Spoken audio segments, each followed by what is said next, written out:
Hello and welcome to another Wargame Red Dragon tutorial with me, Bubblebox, and today we're starting on one of two tutorials looking at the deck system and at building a deck. So this is the screen to start off on. Basically in Wargame Red Dragon you can customize the makeup of your battalions or armies in thousands of different ways by creating different decks. But first we need to get into the deck menu by pressing the deck button, and this is the next menu you come up against, the decks menu, which shows a list of all of your battalions or armies. And from here you can edit them or you can create new decks completely from scratch.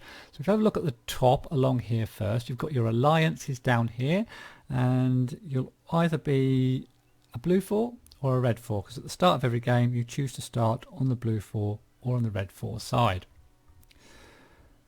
Now when a deck name appears in white, the deck is the starting deck and cannot be deleted. However, you can duplicate it and delete it, duplicate it and edit it using the copy button. You can choose deck bonuses, and these are the deck bonuses along here which show up for your particular decks. These three columns over here. So you can choose deck bonuses to make up for restrictions imposed on the choice of units. For example, single nation units, and we've got a Japanese one down here. Or these might be a coalition deck there made up of the UK, Canada and the ANZAC countries. You might have themed units such as parachute units. What have we got here? We've got a unit there. We've got an armoured deck there. We've got a deck there. Or you can have time related decks as well, such as this one, which has got units up to the 1980s only. In fact, this one's got units up to the 1980s only. It is an armoured deck, so it specialises in tanks, and it is a USA nation only deck as well. Now along the next column is the activation points. The first number shows the activation points you've used up in that deck, and the second number is the total number of activation points available. The activation points are what you spend in order to add units to your deck, and you can see that for certain types of deck you can get more. So for this USA armoured 1980s deck we can have up to 70 activation points, whereas for this Eurocore blue 4 deck we can have up to 60 activation points. Now the allocation along here shows the distribution of your units in your deck by unit category, starting at logistics, then infantry, so there's 5 logistics, 5 infantry, 5 tanks, etc. along the row. And you'll soon get to know what all those numbers mean as you get more experienced in the deck system.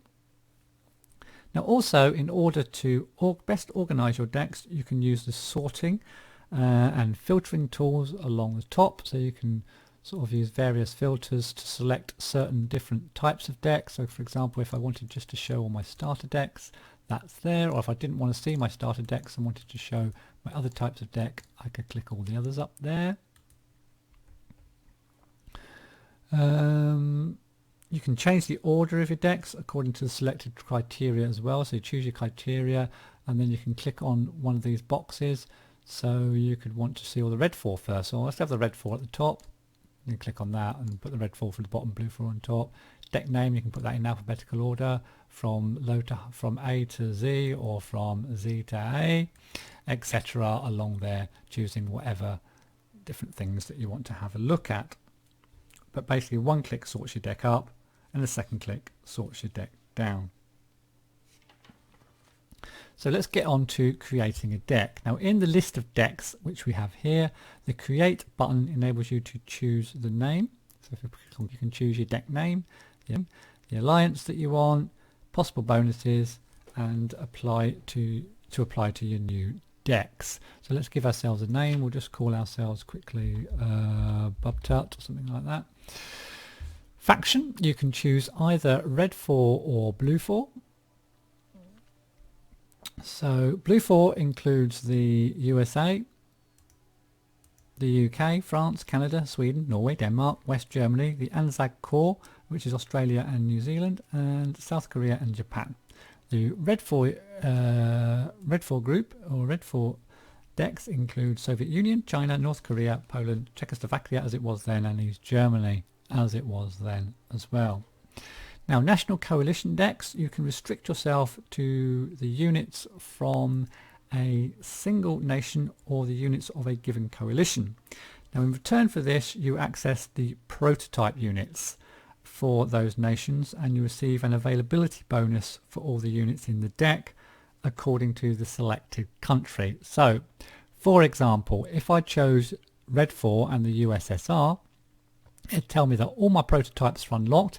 The prototypes generally, not always, but generally are very powerful units, sort of units that are obviously in the prototype stage, modern units for that era that are available generally only to the nation of that type or to the coalition in which that nation is a part.